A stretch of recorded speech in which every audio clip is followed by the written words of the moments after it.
Hola a todos, soy Andrés Felipe Flores y bienvenidos a un nuevo video de tutorías Medicina Interna. El día de hoy quiero compartir con ustedes una charla que me invitaron a dar unas ONGs de Ecuador que son de estudiantes enfocadas para proyectos y para intercambios. En esta ocasión tuvimos la oportunidad de hablar de insuficiencia respiratoria aguda, espero que les guste muchísimo el video. Recuerden que si quieren apoyar este tipo de contenido pueden suscribirse, dejar un like y darle a la campanita. Los invito a adquirir mi diplomado de medicina interna que está disponible en la página de medilerners.com, así como a conocer el resto de diplomados que tenemos disponibles para ustedes. El link lo encuentran en la descripción de este video. Finalmente, los invito a seguirme en mi Instagram personal, @andresf.med, por donde estoy compartiendo con ustedes muchísimo contenido académico y es por ahí donde ustedes deciden cuál es el tema que se publica cada semana en este canal. No siendo más, vamos adelante con el video. Entonces, vamos a hablar del tema de insuficiencia respiratoria aguda, que fue el que me comentaron que querían hacer. Para hacerlo, lo vamos a abordar, pues, digamos, desde una parte inicialmente como fisiopatológica y posteriormente, si ya ahondaremos un poquito más en toda la parte clínica y en la parte de intervención. La idea es que también hablemos, pues, un poquito de cómo tratarla, cómo iniciar la oxigenoterapia, cuándo iniciar una ventilación mecánica, para conforme a eso, pues, digamos, poder hacer el adecuado abordaje, diagnóstico y manejo de la enfermedad. Entonces, para empezar, pues digamos que lo primero que tenemos que conocer en términos de fisiopatología es que hay dos cosas diferentes o dos términos diferentes que debemos de conocer. El primero de ellos es la ventilación y el otro es la respiración. Vamos a entender la ventilación como el proceso de entrar y sacar aire a los pulmones. ¿Listo? O sea, ese proceso de inhalar y de exhalar va a ser lo que conocemos como ventilación. Y la ventilación va a depender de muchísimos mecanismos, pues, neuronales, musculares, y va a estar controlado por diversos quimiorreceptores, osmoreceptores, que van a ser los que van a estimular o no el driving respiratorio a través del centro, pues, digamos, como del preóxido, del hemotáxico, etcétera. Básicamente lo que necesitamos es entonces que a nivel central, a nivel neuronal, se produzca como la necesidad de respirar o el impulso para respirar y generar una inhalación, y posteriormente se dé una transmisión nerviosa para que a nivel muscular se dé o se haga como tal la ejecución de muscular del movimiento respiratorio. Y la exhalación, si es algo, pues, digamos, netamente pasivo, en donde lo que se deja es que se deja enviar la señal, deja de haber activación muscular, y normalmente la exhalación es un mecanismo que es pasivo. Ya en términos de lo que es la respiración sí propiamente es lo que hablamos del intercambio gaseoso, que ese aire que entra a los pulmones haga el intercambio gaseoso a nivel de la unidad alveolo capilar, y que ese oxígeno se transporte y haya un uso celular como tal del oxígeno para la respiración aerobia o para el metabolismo aerobio que todos conocemos. ¿De qué va a depender? Pues de la ventilación propiamente, porque necesita que llegue aire a la unidad alveolo arterial, y va a depender de la integridad de la unión alveolo capilar y todo lo que pase ahí en adelante, que el oxígeno se pueda transportar de una adecuada manera y posiblemente que haya un adecuado uso del mismo a nivel de las células, a nivel sí, de las células. Entonces, lo anormal va a ser que esto no ocurra de una adecuada manera. Entonces, hay que conocer que tenemos como dos estados patológicos que son diferentes entre ellos, aunque pueden estar relacionados entre sí. El primero de ellos es la hipoxia, y vamos a entender la hipoxia como la disminución de oxígeno en los tejidos. Cuando no hay como tal oxígeno para ser utilizado para ese metabolismo aerobio en los tejidos, es cuando yo hablo de hipoxia. Y en general yo puedo hablar de cinco tipos de hipoxia. La hipoxia circulatoria, que va a ser el escenario, por ejemplo, cuando estoy en un choque, por ejemplo, no sé, cardiogénico, tuve un infarto, tuve una falla cardíaca aguda y por ende no estoy generando una adecuada función ventricular y hay una disminución del volumen de eyección y el gasto cardíaco, y por ende no llega suficiente sangre a los tejidos distales y por ende no llega oxígeno. Y hay disminución de oxígeno en los tejidos. Entonces, esa sería la hipoxia circulatoria. El otro tipo de hipoxia que tenemos es la hipoxia anémica, en donde, pues, como su nombre evidentemente lo dice, es por anemia. Cuando tengo una anemia, pues, tan severa que disminuye de manera significativa la disminución de oxígeno o el aporte de oxígeno a los tejidos, se puede generar este tipo de hipoxia. La otra que tengo es la hipoxia disociativa. La hipoxia disociativa es en la cual la anemia está bien, perdón, la hemoglobina está bien, la circulación está bien, pero tengo alguna alteración que genera una alteración de la disociación de la hemoglobina con el oxígeno. Entonces, por ejemplo, estados como de acidosis, ese tipo de alteraciones pueden generar que la hemoglobina se vuelva más afín al oxígeno y no lo suelte. ¿Listo? O también podemos tener el escenario en el cual haya algo que ocupe el oxígeno, más bien ocupe la hemoglobina en lugar del oxígeno, como por ejemplo ocurriría con el monóxido de carbono, la intoxicación por el monóxido de carbono. La cuarta que estamos viendo acá es la histotóxica, que la hipoxia histotóxica va a ser cuando hay una alteración a nivel celular en el uso del oxígeno. Y eso usualmente es en intoxicaciones con medicamentos o con tóxicos que puedan generar, digamos, alteraciones en lo que es sobre todo el uso del oxígeno a nivel celular, como por ejemplo la cadena transportadora de electrones en la fosforilación oxidativa, ¿cierto? Entonces, en estos escenarios, por ejemplo, tenemos al cianuro o a la aspirina o al acetaminofén como posibles intoxicaciones que pueden generar este tipo de hipoxia. Y llegamos a la última, que es la que nos importa y la que nos atañe y la que nos trae aquí, nos reúne aquí a todos, que es la hipoxia hipoxémica. Entonces, la hipoxemia, que es lo que tenemos aquí a la derecha, se diferencia de la hipoxia en términos de que es una disminución del oxígeno en la sangre. ¿Listo? Y cuando hay una disminución del oxígeno en la sangre y no hay una adecuada llegada del oxígeno a los tejidos, se puede generar la hipoxia hipoxémica. Entonces, como les dije, pueden estar relacionadas entre ellas las dos condiciones fisiopatológicas o patológicas que estamos hablando. Y ya cuando hablamos propiamente de hipoxemia, que es la que genera la insuficiencia respiratoria aguda, es decir, los 6 mecanismos fisiopatológicos de hipoxemia son los 6 mecanismos fisiopatológicos por los cuales voy a tener lo que vamos a hablar ahorita, que es la insuficiencia respiratoria aguda. Puedo hablar de esos 6 mecanismos y hay 3 componentes importantes que pueden regular estos mecanismos. Digamos que la cantidad de oxígeno que hay en la sangre depende de la hemoglobina, o sea, que tanta hemoglobina haya para aceptar oxígeno, de la saturación de la hemoglobina, de la presión arterial de oxígeno, que básicamente determina qué tanto oxígeno puede ir disuelto en la sangre, pero yo también necesito que ese oxígeno pase a la sangre. Entonces necesito una buena integridad de la unidad alveolo capilar y una buena ventilación para llegar entonces a que no haya como tal este mecanismo de hipoxemia. Entonces, ¿cuáles son esas 6 causas fisiopatológicas que tenemos que conocer para ahí ya empezar a entrarnos en materia en lo que sería la insuficiencia respiratoria y entender fisiopatológicamente cómo puede ocurrir este evento o esta patología de la cual vamos a hablar? Como les dije, existen 6. La primera es la disminución de la presión inspirada de oxígeno. Entonces, recuerden ustedes que la presión inspirada de oxígeno básicamente es qué tanto oxígeno o sí, qué tanta proporción del aire que yo estoy ingresando a mis pulmones es oxígeno. Y la presión inspirada de oxígeno disminuye, por ejemplo, dependiendo de la altura. La presión inspirada de oxígeno es mayor para las personas que viven a nivel del mar y va a ser menor para las personas que, por ejemplo, como yo vivimos en Bogotá, 2.600 metros sobre el nivel del mar. Entonces, las alturas son una causa de hipoxemia debida a disminución de la presión inspirada de oxígeno. Cuando ustedes viajan, no sé, por ejemplo, hacen el tour por Sudamérica y se van a Bolivia, ¿sí? Como a Cusco, bueno, eso es en Perú, pero bueno, a Bolivia en general, ¿cierto? Donde hay alturas por encima de 3.000 metros sobre el nivel del mar, o por ejemplo la gente que hace excursiones y ya hace, pues digamos, como senderismo y llega a páramos que están a 4.000, 5.000 metros sobre el nivel del mar. Si se van al, no sé, la gente que ya es como deportista y hace los viajes de escalar el Everest y ese tipo de cosas, todos esos escenarios se exponen a las personas a disminución de la presión inspirada de oxígeno y por ende hipoxia por este mecanismo. Y cuando se torna patológico, pues digamos que es donde generamos lo que coloquialmente se conoce como soroche, pero pues digamos que ahí podríamos estar hablando de un mecanismo de insuficiencia respiratoria aguda. Y el otro escenario en el cual yo puedo tener disminución de la PO2 ya no tiene que ver con la altura como tal a la cual yo esté sobre el nivel del mar, sino con realmente qué tanto oxígeno haya disponible en el aire que estoy respirando. En general, todos sabemos eso, si no cambia dependiendo de la altura que la PO2, para el porcentaje de oxígeno en el aire es el 21%, ¿cierto? Pero eso se puede disminuir en algunos escenarios, como por ejemplo cuando hay incendios, porque recuerden que para mantener, digamos, como avivadas las llamas en los incendios, eso consume oxígeno y por ende hay una disminución en la cantidad de oxígeno que entran a las personas. El segundo mecanismo fisiopatológico que podemos tener de hipoxemia es el shunt. El shunt es lo que nosotros conocemos como un espacio perfundido pero no ventilado, que es diferente a lo que conocemos como el espacio muerto, que es lo opuesto. El espacio muerto va a ser un espacio ventilado que no está perfundido. Entonces, para eso es importante que hablemos o reconozcamos algo que se llama la relación BQ, ¿cierto? Que la relación BQ, B es de inflamación y Q es de flujo, ¿cierto? De flujo sanguíneo. Entonces yo normalmente en una unidad alveolo capilar necesito que haya una buena ventilación para que llegue oxígeno acá, pero también necesito que haya una buena perfusión por el capilar para que ese oxígeno pues pueda difundir acá y el CO2 pueda salir por acá, ¿cierto? Entonces yo necesito que haya un buen equilibrio entre la B y la Q, y por eso normalmente uno dice que la relación BQ normal debería ser aproximadamente de 1. Esto no se comporta así en todo el pulmón, eso va a depender de las zonas de West y tipo de cosas, pero digamos que cuando de forma patológica yo altero la ventilación, ¿cierto? Entonces no llega aire, pero sí hay flujo, es cuando voy a estar hablando de un shunt, ¿listo?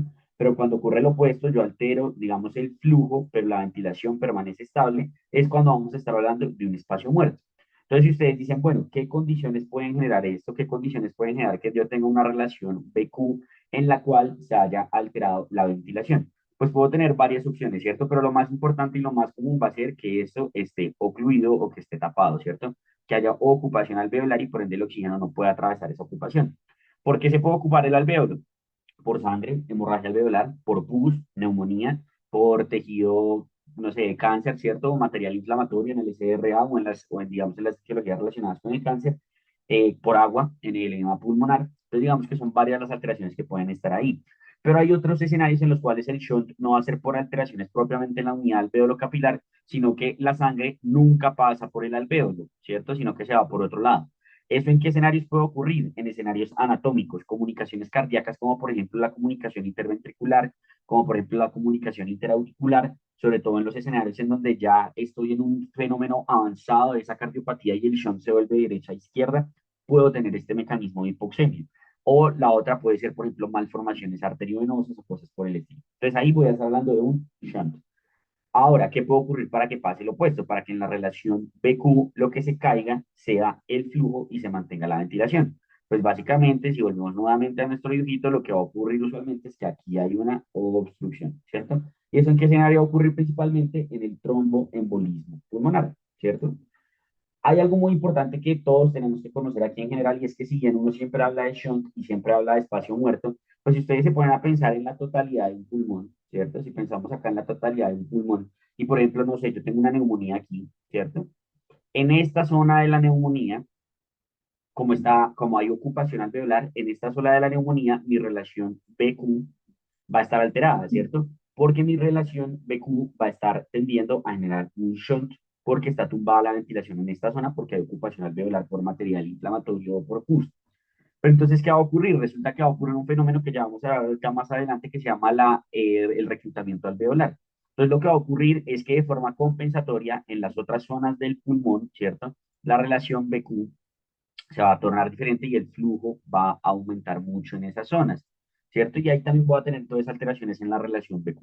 Entonces, cuando yo tengo alteraciones en el parénquima pulmonar que son localizadas y no son generalizadas, yo puedo tener el mecanismo de hipoxemia que se conoce como alteraciones BQ, que son zonas con alta y con baja BQ.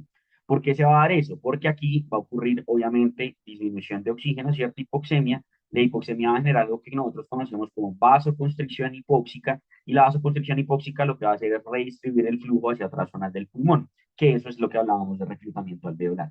Entonces va a haber alteraciones en unas zonas BQ baja, una zona BQ alta, para tratar precisamente de mantener una adecuada perfusión. Eso también va a ocurrir, por ejemplo, en el tromboembolismo pulmonar, cuando el tromboembolismo pulmonar, no sé, solo es de una rama de aquí, ¿cierto? Y entonces solo se altera aquí y solo se genera espacio muerto acá, pero entonces en el resto del pulmón se empieza a reclutar. Eso ocurre sobre todo, digamos, sí, digamos que en los escenarios de espacio muerto.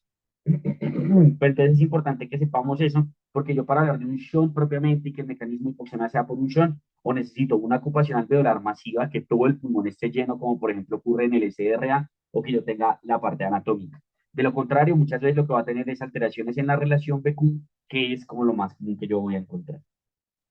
La quinta, digamos como el quinto mecanismo fisiopatológico por el cual yo puedo tener hipoxemia es por alteraciones en la difusión, en donde digamos que el oxígeno que está entrando es bueno, hay una buena relación BQ, pero el problema es que la membrana que separa el alvéolo y que separa los capilares está engrosada o está fibrótica por alguna razón. Y ahí es donde yo voy a hablar de problemas de difusión, porque el oxígeno llega acá, pero recuerden que dentro de los determinantes de la difusión de la ley de Fick, el grosor de la membrana que se tiene que atravesar juega un papel importante en la determinación de qué tanto difunde o no hacia el otro lado. Y si esto está engrosado y fibrótico, pues definitivamente va a haber disminución en la difusión de los gases hacia el alveolo. Entonces, hasta acá hemos hablado de 5 mecanismos fisiopatológicos que pueden generar hipoxemia. Nos falta hablar de un sexto mecanismo, que es un mecanismo que es muy importante que todos tenemos que conocer, que es la hipoventilación alveolar. Y la razón por la cual lo traigo aparte y lo pongo en otra diapositiva es porque la hipoventilación alveolar casi que es un mundo aparte porque es muy grande. ¿Qué quiere decir hipoventilación alveolar? Pues como ustedes se podrán imaginar, recuerden que ventilación habíamos dicho que esa era esa disminución en la entrada, era básicamente la entrada y la salida de aire. Entonces, hipoventilación va a ser la disminución pues en la entrada o en la salida de aire a nivel de los alvéolos, en ese intercambio de aire como tal. No tiene nada que ver con el intercambio gaseoso. Entonces, si yo pienso, bueno, ¿yo qué necesito para ventilar? Que era básicamente lo que hablábamos al inicio cuando hablábamos de la diferencia entre ventilación y respiración. Yo necesito tener un buen controlador, es decir, que a nivel central yo tengo un buen controlador. Si por alguna razón tengo una afección central, una masa que me está comprimiendo el bulbo, si tengo alguna alteración a nivel del sistema nervioso central, como algún ACV o cosas por el estilo, yo puedo llegar entonces a presentar en ese momento eh, una hipoventilación alveolar de origen central. ¿Qué más necesito yo? Si el controlador está bien, necesito que ese controlador pueda enviar ese mensaje de que necesito respirar o que necesito ventilar a los efectores que van a ser los músculos. Entonces, si tengo alteraciones en la conducción, como en secciones medulares, en patologías desvielizantes, en neuropatías, en esos escenarios yo puedo tener también hipoventilación alveolar. El otro problema es la conexión. Está bien el controlador, está bien el cable, pero el cable tiene que conectarse con el efector que va a ser el músculo y eso lo va a hacer a través de la placa neuromuscular. Entonces, todas las patologías de la placa motora, como va a ser, por ejemplo, la miastenia gravis, como va a ser el Lambert-Eaton y este tipo de alteraciones, pueden generar también hipoventilación alveolar. Y el otro problema que puedo tener, pues, es del efector, ¿cierto? Entonces, que el músculo como tal sea el problema. Eso va a ocurrir en escenarios de miopatías, pero hay un escenario muy importante que muchas veces se nos olvida, que es la fatiga muscular. Entonces, si yo por alguna razón tengo hipoxemia por alguno de los otros 5 mecanismos fisiopatológicos que hablamos antes, imagínense que tengo una neumonía o que tengo un COVID con un SDRA, yo puede que en ese momento no esté en hipoventilación alveolar, pero si yo dejo que ese paciente siga progresando, pues evidentemente ese paciente va a hacer taquipnea y va a hacer más esfuerzo respiratorio y en algún momento se le van a cansar sus músculos. Y cuando yo tengo fatiga muscular, pues los músculos dejan de funcionar y dejan y empiezan a generar pues hipoventilación. Entonces, ese es, digamos, como un concepto muy importante que también puede generar esta alteración. Y la otra es que todo esté perfecto, pero yo no tengo un suficiente espacio para que los pulmones se expandan lo que deberían. Por ejemplo, en escoliosis severas o cosas por el estilo, en esas tipos de alteraciones anatómicas, puedo tener hipoventilación alveolar. Y la última, que ya no va a tener nada que ver como tal con la ventilación como tal en términos de la entrada de aire y que yo pueda ingresar aire, va a ser la obstrucción como las neumopatías obstructivas, principalmente el EPOC, en donde el problema realmente no es casi la entrada de aire, sino más bien la salida, ¿cierto? Porque ¿qué es lo que va a pasar en el EPOC? Permítanme, pongo acá la pantalla negrita y lo ponemos y les muestro por qué. A ver, como por acá, ¿cierto? Pantalla, eso. Entonces, imagínense que en el EPOC lo que le ocurre a los pacientes, ¿cierto? Es que este es su alvéolo y esta es su vía respiratoria. Normalmente nosotros cuando inhalamos, ¿cierto? Cuando tomamos aire, lo que va a ocurrir es que hay una broncodilatación fisiológica, es decir, los bronquios y los bronquiolos se dilatan un poquito. Pero cuando yo exhalo, hay una broncoobstrucción fisiológica, que eso se llama la obstrucción dinámica de la vía aérea y demás. ¿Qué es lo que pasa? Imagínense que el paciente epocoso, esto, ¿cierto? Lo tiene todo inflamado. Y además allí esto no es de este tamaño, sino que está grandote, porque tiene enfisema y tiene macroalvéolos, por decirlo de alguna manera. Entonces el paciente focoso logra ingresar aire sin problemas, ¿cierto? Porque pues hace la broncodilatación, pero cuando va a exhalar, esto se ocluye. Y el paciente focoso entonces empieza a retener y retener y retener aire. Y eso a fin de cuentas, pues termina siendo que no haya una adecuada salida de aire y por ende hay una hipoventilación alveolar y por eso esos pacientes se llenan de CO2, porque el CO2 que sale acá pues nunca sale y después vuelve a ingresar acá.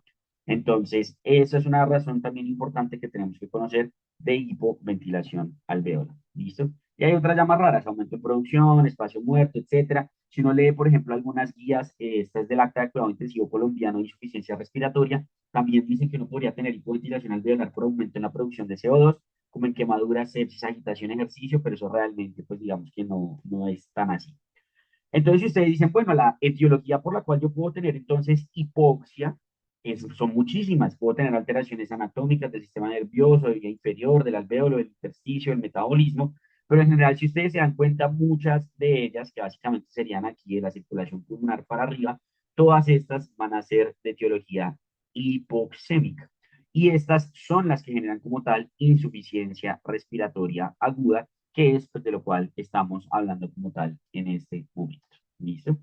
Entonces, teniendo en cuenta eso, ya se podrán imaginar que en muchas ocasiones la insuficiencia respiratoria la voy a poder determinar o diagnosticar a través del reconocimiento precisamente de la hipoxemia, de que hay una disminución de oxígeno en la sangre. Entonces, la pregunta que sigue es, ¿cómo podría yo determinar que alguien está realmente hipoxémico? ¿Cómo yo puedo confirmar que alguien está hipoxémico? Y lo puedo hacer a través de dos mecanismos, a través de gasimetría arterial y a través de pulsioximetría. La gasimetría arterial, si están en escenarios por debajo de los 2.000 metros sobre el nivel del mar, no sé honestamente Quito a cuánto esté y en general Ecuador, tengo entendido que no tiene tanta altura, creo, pero no estoy seguro, me perdonan si me equivoco. Si ustedes están por debajo de los 2.000 metros sobre el nivel del mar, en esos escenarios uno habla de que con una presión arterial de oxígeno menor a 80 milímetros de mercurio, yo voy a estar hablando de hipoxemia. Mientras que si, por ejemplo, están acá en Bogotá y están por encima de los 2.000 metros sobre el nivel del mar, nosotros somos hipoxémicos crónicos y la hipoxemia la diagnosticamos cuando está por debajo de 60 milímetros de mercurio. En términos de pulsioximetría, va a ser 93% y 90% respectivamente, precisamente hablando de estas diferencias de las alturas. Es importante que si yo voy a diagnosticar hipoxemia por gases arteriales, los gases deben ser arteriales. Los gases venosos o arterializados no sirven de absolutamente nada, porque pues evidentemente ahí los valores de la oxigenación van a ser muy diferentes, porque en la sangre venosa, pues el oxígeno que yo inhalé, que ingresó a la célula y demás, que ingresó a la sangre y demás, pues ya se utilizó en las células, entonces va a haber una concentración más baja de oxígeno. Y en términos de la pulsioximetría es muy importante siempre que consideremos las limitaciones de la pulsioximetría. Recuerden ustedes que la forma en la cual funciona el pulsioxímetro es que emite unas luces infrarrojas y conforme a la refracción que haya de esa luz, dicen más o menos cuánto, pues digamos como que tan roja, por decirlo de alguna manera, está la sangre, y con eso ellos pueden establecer mediante una fórmula cuál sería la concentración de hemoglobina. Pero entonces, si por ejemplo yo tengo mis dedos muy fríos, yo voy a generar vasoconstricción distal y eso va a generar que llegue menos sangre a los tejidos distales y al pulpeo.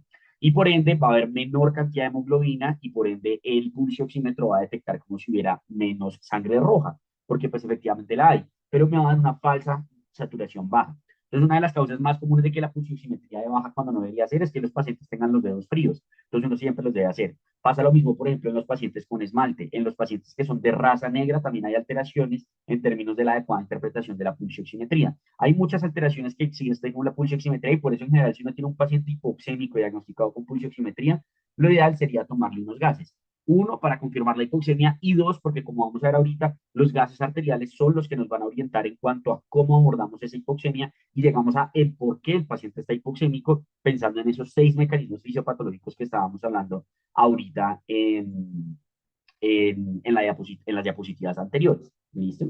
Entonces, siempre es importante tener eso en consideración. Habiendo entonces hecho todo este recuento fisiopatológico que hemos dicho hasta acá, hablemos entonces propiamente de la insuficiencia respiratoria. ¿Qué es? ¿Cómo la diagnostico? ¿Cómo la clasifico? ¿Cómo entiendo o cómo llego a diagnosticar qué es lo que le está pasando a mi paciente y cómo la manejo? ¿Cierto? Entonces, la insuficiencia respiratoria se va a entender como una disfunción aguda y severa en el intercambio gaseoso, porque es respiratoria, no ventilatoria, ¿cierto? Entonces, por eso en general falla ventilatoria. Hay muchos neumólogos que están en contra de ese término, porque ventilación quiere decir que el paciente no está pudiendo meter y sacar aire de sus pulmones. Entonces, para que no les pongan a molestarlos con bobadas, pienso yo en revista, pues es mejor que hablen los términos que son y pues, digan insuficiencia respiratoria. Yo siento que el mensaje es igual, pero pues hay gente que es como muy cansona con eso. Entonces, como les mencionaba, es una disfunción aguda y severa en el intercambio gaseoso. Y en general yo puedo hablar de dos tipos principales que siempre tengo que tener en mente de insuficiencia respiratoria. El tipo 1 o la tipo 1 más bien va a ser cuando yo tengo una presión arterial de oxígeno menor a 60 milímetros de mercurio.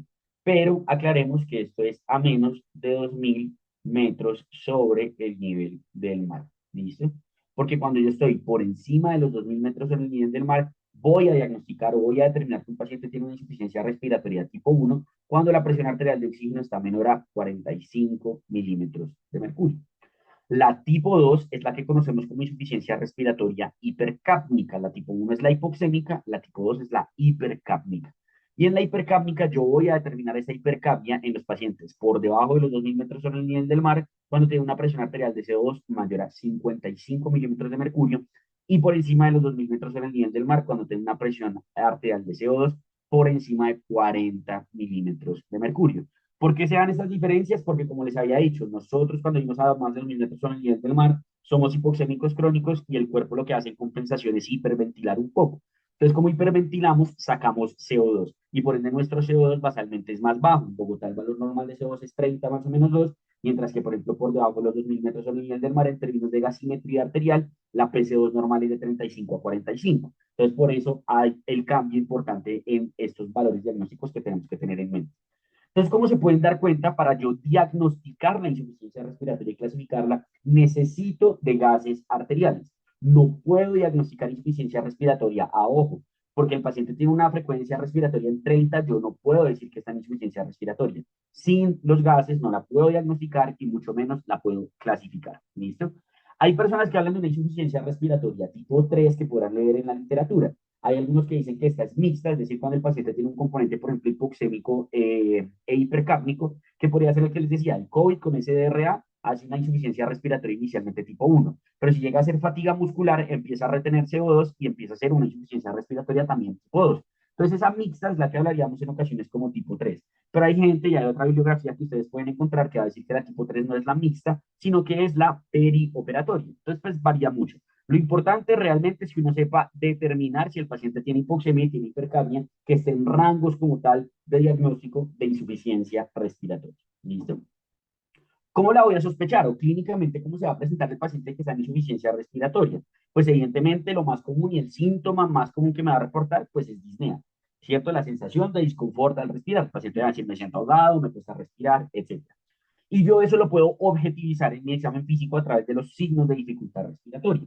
Entonces aquí es muy importante que ustedes recuerden el orden en el cual se presentan los signos de dificultad respiratoria, porque conforme a eso uno sabe, uno, dónde buscar primero y dos, uno también puede ver qué tan afectado está el paciente. Entonces lo primero que ocurre son los tirajes subcostales. Bueno, lo primero va a ser realmente la taquipnea. Si ustedes ven el paciente taquipnéico, eso les puede hablar, si no es un signo de dificultad respiratoria, si les habla de que muy probablemente el paciente realmente tenga algún trastorno a nivel de la ventilación o de la oxigenación. Cuando ya empieza a presentar signos de dificultad respiratoria, se tirajes subcostales, posteriormente intercostales, luego supraclaviculares, es decir, es en orden ascendente, como se pueden dar cuenta, o sea, de inferior a superior en términos anatómicos. Y finalmente, lo último que ocurre es la disociación toracoabdominal. Si ustedes ven un paciente con disociación toracoabdominal, eso quiere decir que a ese paciente ya se le cansó el diafragma. Y el diafragma es el principal músculo de la respiración. Es decir, que ese paciente muy probablemente se les va a cansar de respirar, les va a hacer una hipoventilación muy próximamente y puede hacer ahí sí una falla ventilatoria en términos de que no puede respirar. Entonces es importante tener eso en cuenta. ¿Qué es la disociación toracoabdominal? Que no muchas veces, o pues a mí me pasa, uno lo pregunta en revista y pues es un término que en ocasiones no se tiene muy claro qué es ni por qué se produce, que creo yo que es importante que tengamos eso en mente. Entonces, ¿qué es la disociación toracoabdominal? Normalmente si ustedes piensan ahorita y están ahí, ustedes dicen voy a tomar una bocanada de aire profundo, uno, la barriga se le infla, ¿cierto? Uno infla la barriga cuando respira y luego cuando exhala, aprieta la barriga porque sobre todo si uno hace una exhalación voluntaria, suele apretar los rectos abdominales y eso ayuda, digamos, a elevar la presión intratorácica y de esa manera que el aire salga. Entonces, lo normal es eso. Inhalo, aumenta la barriga, exhalo, se aplana la barriga. Cuando ocurre lo opuesto, en el sentido de que yo cuando inhalo, la barriga se chupa, por decirlo de alguna manera, o se mete, y cuando exhalo, el abdomen se abre o si se protruye, por decirlo de alguna manera, eso es lo que yo entiendo como disociación tóraco-abdominal. La pregunta es esto, ¿por qué se genera? Entonces, si el diafragma se cansó, ¿cierto? Recuerden que el diafragma es el músculo principal de la respiración. Normalmente en inspiración el diafragma lo que tiene que hacer es aplanarse, ¿cierto? Porque al aplanarse aumenta la presión, o más bien disminuye la presión intratorácica y eso favorece la entrada de aire, ¿cierto? Pero si mi diafragma está cansado, yo cuando inhalo y trato de generar una presión negativa, mi diafragma lo que va a hacer es que se va a ir hacia arriba fuertemente. ¿Y cómo se va hacia arriba? Por eso se mete eso. Y exhalando pasa lo opuesto. Cuando yo exhalo algo de presión positiva, entonces empujo el diafragma hacia abajo y entonces el diafragma me va a sacar la barriga, porque se mueve de una forma diferente o asincrónica a la que lo debería hacer en términos, pues digamos, de funcionamiento normal del diafragma. Y lo otro que puedo encontrar pues, son signos sugestivos de la patología de base. Si el paciente tiene PUC y tiene un EPOC exacerbado, pues muy probablemente a la auscultación lo encuentre obstruido. Si el paciente tiene un tromboembolismo pulmonar, yo puede que lo encuentre taquicárdico, que encuentre signos de trombosis venosa profunda en el examen físico. Si mi paciente se intoxicó por alguna razón y por eso está hipoventilando, pues lo puedo encontrar con un toxidrome. Entonces, digamos que la presentación clínica va a ser muy variable. Voy a tener en común, evidentemente, la disnea, la taquipnea y la dificultad respiratoria según el compromiso y el grado de severidad, pero el resto va a depender de cuál sea la causa que me está llevando a presentar la insuficiencia respiratoria. El acta que les digo de cuidado intensivo dice que uno podría también tratar clínicamente de diferenciar si lo que tiene es una hipoxemia o una hipercapnia en términos de si está frente a una tipo 1 o una tipo 2, porque usualmente la hipercapnia, la acumulación de CO2 a nivel sanguíneo, genera alteraciones neurológicas que no son frecuentes de encontrar en la hipoxemia. Entonces, ¿qué va a encontrar uno? Somnolencia, asterixis, inquietud, dificultad para hablar, disminución del estado de la conciencia. Pero en la hipoxémica usualmente van a tener ansiedad y más bien alteración del estado mental hacia lo positivo, por decirlo de alguna manera, ¿cierto? Hacia agitación psicomotora. A nivel cardiovascular, las dos pueden generar taquiarritmias relacionadas con la alteración de la oxigenación del corazón y del sistema cardiolector.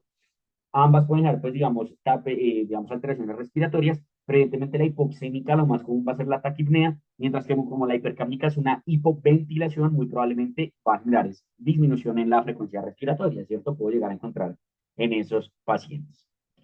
¿Cómo voy a hacer entonces el abordaje? Me llega un paciente que yo creo que tiene una patología respiratoria, que le tomo la pulsioximetría y me doy cuenta que está hipoxémico y yo digo, ¿será que este paciente tiene insuficiencia respiratoria? Pues evidentemente lo que tengo que hacer es, primero, una historia clínica completa, un adecuado interrogatorio, un adecuado examen físico. Posteriormente, como les dije, sí o sí necesito de la toma de los gases arteriales para determinar si está uno en insuficiencia respiratoria. Y posterior a eso, monitorizarlo, tomarle idealmente una radiografía de tórax, porque la radiografía de tórax me va a ayudar a o confirmar o excluir causas que yo pueda estar pensando como etiología de la alteración que tiene mi paciente.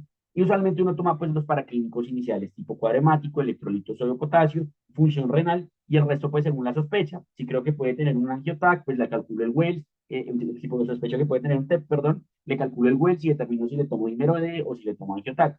Si sospecho que tiene una falla cardíaca descompensada, pues puedo ver si le pido un ProNP o dependiendo le pido una vez el ecocardiograma, etcétera, ¿cierto? Y aquí hay un concepto muy importante dentro del abordaje diagnóstico y es que si yo llego, me llegan los gases arteriales y yo determino que verdaderamente mi paciente está en insuficiencia respiratoria, el paso a seguir es entonces, ¿por qué está en insuficiencia respiratoria?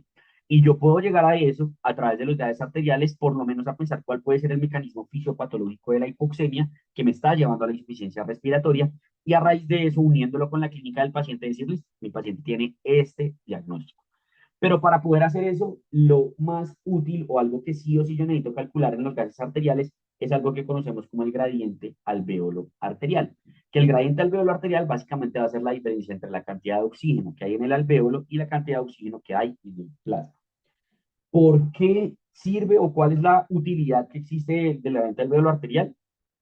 En teoría me determina si el problema que yo estoy teniendo es de intercambio gaseoso. ¿Cuáles, si uno dice, bueno, de las causas fisiopatológicas de la hipoxemia, cuáles son las que realmente alteran el intercambio gaseoso a nivel de la unidad alveolo-capilar? Todo lo que genera alteración de la relación BQ. Entonces, shunt, espacio muerto, alteración BQ, la difusión, por supuesto, va a generar esas alteraciones. Mientras que si yo pienso en la disminución de la presión inspirada de oxígeno y la hipoventilación alveolar, ahí el problema es que no está entrando suficiente oxígeno a los alvéolos, pero el intercambio gaseoso está perfecto. Entonces, en teoría, la diferenciación o la utilidad del gradiente alveolo arterial va a ser eso, determinar si el problema está en el intercambio propiamente gaseoso o en la llegada de oxígeno. Y hay algunas personas y algunas bibliografías en las cuales ustedes pueden encontrar que eso lo hablan como de etiología pulmonar y de etiología extrapulmonar, aunque yo no estoy tan de acuerdo con eso. ¿Cómo se interpreta el gradiente alveolo arterial? Van a encontrar en la literatura muchas formas de cómo entender la normalidad del gradiente alveolo arterial o cómo saber cuál es el valor normal. Hay algunos que dicen que sea sobre 4 más 4, hay otros que dicen que es 2.5 más 0.21 por edad, pero pues digamos que esto es variable. Y algo importante es que idealmente si yo mido el gradiente del duelo arterial lo debería hacer con una FiO2 exacta, es decir, con el paciente o en aire ambiente o con un sistema Venturi. Con otras formas de oxigenoterapia que vamos a hablar ahorita de bajo flujo como cánula nasal o cosas por el estilo, pues no va a ser tan interpretable. ¿Cómo calculo el gradiente alveolo arterial? Digamos que si yo lo quisiera hacer de la forma como completa y académica, yo debería de calcular la presión alveolar de oxígeno a través de esta fórmula que ustedes están viendo acá, que básicamente es la presión inspirada de oxígeno menos la presión arterial de CO2 sobre el factor R, que es una constante, que es 0.8, y sería así, 150 menos PaC2 sobre 0.8. Y después yo calcularía el gradiente alveolar arterial con la diferencia entre la presión alveolar de oxígeno y la presión arterial de oxígeno. Hay otros que pueden utilizar esta fórmula que ustedes están viendo acá, que es FiO2 por la presión barométrica menos la presión de agua, menos la presión arterial de O2, menos la presión arterial de CO2 sobre su constante, que es este factor R de 0.8. Que eso, por ejemplo, en Bogotá, digamos que funcionaría más o menos así. FiO2 que tenga mi paciente, 0.21, pues si estoy en el contexto de aire ambiente. La presión barométrica, que en Bogotá es 560, pero por ejemplo, si ustedes están a nivel del mar o si cerca del nivel del mar es 760, menos 47, que esa es la presión de vapor de agua, que esa sí es igual para todos, menos la presión arterial de O2, menos la presión arterial de CO2 sobre 0,8. ¿Cuál es el problema? Normalmente si uno hace estos cálculos, pues la suelen barrar. ¿Qué les recomiendo yo realmente hacer? Cuando ustedes tengan unos gases arteriales, existe una aplicación muy buena que se llama MDCalc. Y ustedes entran a MDCalc y en MDCalc ustedes le ponen los valores en milímetros de mercurio de la presión arterial de O2, presión arterial de CO2, le ponen cuál es su presión barométrica, que ustedes pueden buscar en Google cuál es la presión barométrica de mi ciudad y ahí le sale. Y ya, él se los calcula y con eso ustedes pueden saber si el gradiente alveolo arterial está alterado o no. Mi recomendación es que hagan eso, porque ponerse a calcular esto, pues es una manera y para eso tenemos herramientas médicas que nos ayudan la vida en medicina, ¿cierto? En teoría, uno también puede, digamos, como corregir el gradiente alveolo arterial y su normalidad conforme hace el paciente está uno con oxigenoterapia, pero esto sí que está menos validado realmente. Entonces, si ahí me llegan mis gases arteriales y determino que mi paciente está en insuficiencia respiratoria y pues paso seguido le calculo el gradiente alveolo arterial, pues puedo estar en el escenario de que el gradiente alveolo arterial esté aumentado o que esté normal. Si el gradiente alveolo arterial está, esto me quedó al revés, qué pena con ustedes. Si el gradiente alveolo arterial está normal, mil disculpas, yo tengo que pensar entonces en esas alteraciones en las que les dije que el problema es que no llega oxígeno a los alveolos. Entonces ahí voy a pensar en hipercapnia, que eso tiene que ver con hipoventilación alveolar, o en una baja presión inspirada de oxígeno. Y la forma en la cual yo diferencio la hipoventilación de la presión inspirada de oxígeno, pues es con el valor de la PaCO2. Si mi PaCO2 está elevada y está en rango de insuficiencia respiratoria, pues muy probablemente mi paciente lo único que tiene en ese momento es una hipoventilación alveolar como causa de insuficiencia respiratoria. Y lo que yo debo pasar a seguir es entonces pues porque está hipoventilando, tiene una alteración y allá pensamos el checklist, en el controlador, en la conducción, en la conexión, en el efector o tiene una patología obstructiva. Si está eucápnico, pues muy probablemente el paciente lo que vaya a tener en ese contexto es una baja presión inspirada de oxígeno. Ahora, si el gradiente alvéolo arterial está aumentado, ¿cierto? Está patológicamente elevado, eso quiere decir en ese contexto que hay más presión, hay más oxígeno, por decirlo de alguna manera, en el alvéolo que en la arteria. ¿Y por qué está ocurriendo eso? Porque hay un problema en el intercambio gaseoso. Y ahí voy a pensar en alteración de Q, en espacio muerto, en difusión y en shunt. ¿Cómo voy a diferenciar estas? En teoría, algo que yo podría determinar es ver si responde o no responde al oxígeno. Porque si responde al oxígeno, yo puedo pensar en unas patologías y si no responde al oxígeno, puedo pensar en otras. Pero en general, aquí la historia clínica del examen físico va a ser de gran utilidad. Si yo llego a esto y mi paciente está con una neumonía y la neumonía es únicamente lobar, pues listo, es una alteración en la relación de Q, ¿cierto? Si mi paciente tiene una enfermedad pulmonar intersticial difusa y tiene una fibrosis pulmonar severa, pues muy probablemente la cosa vaya para acá, por difusión. Entonces, por historia clínica yo puedo diferenciarlo muchas veces, pero pues digamos que podría pensar en los otros escenarios, ¿cierto? ¿Cómo voy a hacer entonces el contexto en el cual mi paciente tiene un gradiente alveolo arterial que está aumentado? No sé por qué esto me quedó todo al revés. Aumentado, ¿cierto? Entonces, como les dije, la respuesta al oxígeno me puede ayudar en el sentido de que cuando el paciente, algo me pasó con estas diapositivas porque todo quedó al revés. Bueno, entonces no responde al oxígeno, cuando sí responde al oxígeno. Entonces el paciente con shunt no responde al oxígeno, ¿listo? El paciente que tiene un shunt propiamente, sea el shunt anatómico por lo que estábamos hablando, por ejemplo, de la comunicación interventricular, o porque tiene ocupación cerebral alveolar en el contexto, por ejemplo, de un edema, de un SDRA, ese paciente no va a responder al oxígeno. Mientras que el paciente que tiene un espacio muerto, que tiene alteraciones en la difusión o que tiene alteración en la relación BQ, sí va a responder al oxígeno. Y la razón de eso es precisamente ese reclutamiento alveolar que yo ya más o menos les había tratado de explicar, ¿cierto? En el contexto en el cual, ¿qué es lo que ocurre? Como yo les dije, normalmente, si yo tengo una unidad alveolo-capilar en la cual hay una disminución en la concentración de oxígeno, va a haber una vasoconstricción hipóxica para que el flujo se vaya a otra unidad alveolo-arterial que yo espero que esté normal de oxígeno y por ende se pueda difundir, ¿cierto? ¿Qué es lo que pasa? Cuando esto ocurre, por ejemplo, en el contexto del espacio muerto, de la alteración de la relación de cubo, cosas por el estilo, pues como acá el flujo aumenta tanto, ¿cierto? Va a haber mucha sangre para la cantidad de oxígeno que está llegando.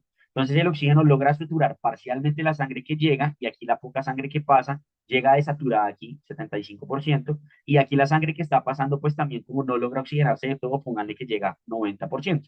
Y cuando combino estas dos sangres, pues imagínense, no sé, mi saturación queda en 85%. Pero si yo en este contexto que les estoy explicando acá aumento la concentración de oxígeno, pues yo sí puedo llegar a saturar toda la sangre que está llegando aquí, ¿cierto? Que eso es lo que ocurriría en espacio muerto, en alteración BQ. Y en difusión, si ustedes recuerdan, pues como el problema es aquí, otro de los determinantes de la ley de Fick, pues es la diferencia de gradiente de concentraciones. Y si yo aumento mucho la concentración de oxígeno acá, pues voy a aumentar la cantidad de oxígeno que difunde. Y por eso la difusión o los problemas de difusión también van a responder al oxígeno, ¿cierto? Entonces, si yo tengo un paciente que tiene un gradiente del vello arterial aumentado, que me sugiere una etiología, entre comillas, pulmonar, con una alteración pues, digamos, en el intercambio gaseoso, y el paciente me está respondiendo al oxígeno, muy probablemente sea por alguna de esas etiologías. Por el contrario, si yo tengo un paciente con shunt, ¿cierto? Si yo tengo un paciente con shunt, pues eso no va a ocurrir. Porque si yo estoy en el contexto en el cual mi paciente tiene ocupación alveolar severa, entonces imagínense que está ocupado este alvéolo, pero también está ocupado este.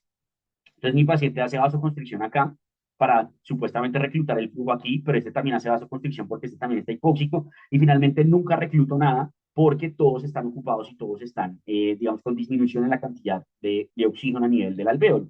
Entonces, a pesar de que yo le ponga todo el oxígeno que yo quiera acá, pues esto no va a servir porque el oxígeno nunca va a llegar acá al intercambio gaseoso. O si por el contrario tengo el contexto del shunt, pues por más oxígeno que yo le ponga al alvéolo, pues el oxígeno nunca va a llegar a esta sangre que tiene, digamos, el contexto anatómico, por ejemplo, la comunicación interventricular. Entonces, en esos escenarios, el paciente no va a responder al oxígeno y ahí yo tengo que pensar en un shunt como etiología. ¿Listo? Entonces, eso básicamente es lo que hablábamos del reclutamiento alveolar, que lo que busca es profundir zonas alveolares que no presenten alteraciones y el shunt, el problema es que no va a responder entonces al oxígeno. Con esto que hemos dicho hasta ahora, yo puedo armar un algoritmo de diagnóstico de la insuficiencia respiratoria. Me llega el paciente que tiene signos de una patología pulmonar o signos de una patología que puede estar relacionada con una insuficiencia respiratoria. Confirmo que tiene hipoxemia a través de la pulsioximetría y le tomo unos gases arteriales. En los gases arteriales confirmo que tiene insuficiencia respiratoria, sea tipo 1 o tipo 2, con los valores gasimétricos que ya hablamos, y le calculo el gradiente alvéolo arterial. Si tengo un gradiente alvéolo arterial, este menos mal si quedó bien, normal, ¿cierto? Lo que pasa es a mirar el CO2. Si la PaCO2 está francamente elevada en rangos de insuficiencia respiratoria, pues mi paciente lo que tiene es una hipoventilación alveolar. Y lo que sigue es pensar por qué está hipoventilando. Por el contrario, si está eucápnico o con alcalosis respiratoria porque está hiperventilando, ese paciente muy probablemente lo que tiene es una disminución en la presión inspirada de oxígeno. Por el contrario, si el gradiente alveolo arterial está aumentado, yo lo que miro es si responde o no responde a oxígeno. Si no responde a oxígeno, es un shunt. Si sí responde a oxígeno, es alguna de las alteraciones que hemos hablado, de alteración BQ, espacio muerto o difusión. En teoría, aquí yo podría tomar y medir la DLCO, ¿cierto? Que es la capacidad de difusión de oxígeno del monóxido de carbono, pero eso nunca va a ocurrir en el contexto de urgencias, que creo yo es en lo que más nos estamos enfocando. Si ya estoy en el escenario de un paciente hospitalizado con una hipoxemia que no entiendo por qué es, sí yo debería hacer la DLSO para determinar qué es lo que está ocurriendo en ese contexto como tal, pues con ese paciente. Además de hacer esta búsqueda etiológica, o hay otras formas en las cuales yo puedo clasificar la insuficiencia respiratoria más allá de tipo 1, tipo 2 o tipo 3. Una forma es conforme a la severidad, y aquí hay algo muy importante que es la PAFI. La PAFI creo que ya todos por el COVID la conocemos, ya no hay nadie que no sepa qué es la PAFI, pero pues la PAFI me divide a mí los trastornos de la oxigenación en leves, moderados o severos. Si está entre 200 y 300 es leve, si está entre 100 y 200 es moderado, y si está menor a 100 es severo. Y lo otro que yo puedo tratar de clasificar en términos de la insuficiencia respiratoria es qué tan crónica es. Normalmente en la insuficiencia respiratoria tipo 1, yo hablo de una patología hipoxémica crónica cuando el paciente tiene politemia. Por ejemplo, si yo tengo un paciente con enfermedad pulmonar intersticial difusa, tiene una fibrosis pulmonar, no sé, idiopática, por ejemplo, ese paciente está hipoxémico todo el tiempo. Si hay algo que lo exacerba, pues puede llegar a la insuficiencia respiratoria, pero el de base, sin estar en insuficiencia respiratoria, sí está en hipoxemia.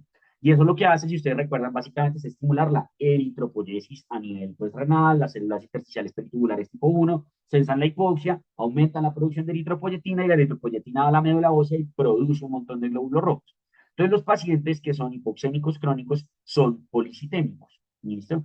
Y en la tipo 2, usualmente lo que me habla de cronicidad es que el paciente ya tenga compensación en los gases arteriales, en el sentido de que además de que ya tiene la CO2 elevada, también ya tiene el bicarbonato elevado compensando esa acidosis respiratoria. Entonces también me habla, por ejemplo, de qué tan agudo, qué tan crónico puede ser lo que de base tiene mi paciente que le está generando la insuficiencia respiratoria. ¿Listo? Con eso, digamos que terminaríamos hasta ahorita la parte de presentación clínica y de diagnóstico. Vamos a pasar entonces a hablar de manejo. No sé, ustedes me dirán si quieren que hagamos sesión de preguntas ya de lo que hemos hablado hasta ahorita y seguimos con manejo o dejamos las preguntas para el final. No sé qué prefieren.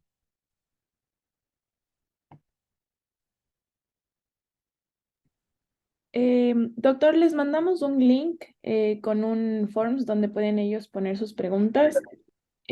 Al momento no tengo alguna, entonces yo creo que podemos continuar. Tal vez al final tengan alguna pregunta o si chicos quieren colocar ahorita alguna pregunta para leerle rápido al doctor, por favor, si no para avanzar.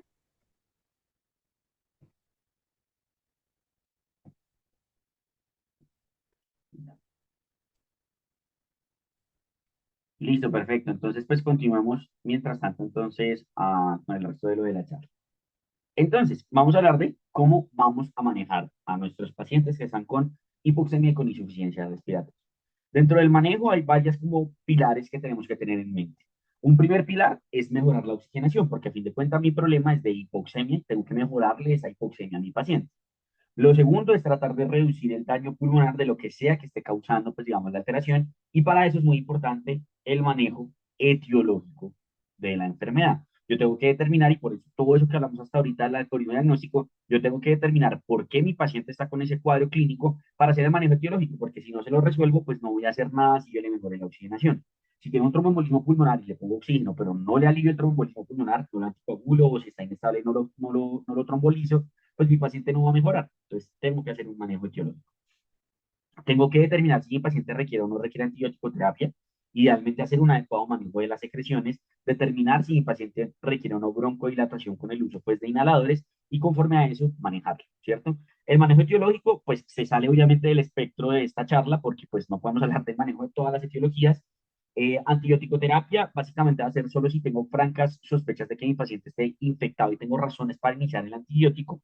Uno no pone antibiótico de rutina a todas las insuficiencias respiratorias. El manejo de las secreciones, pues va a ser si tiene muchas secreciones, determinar, por ejemplo, el uso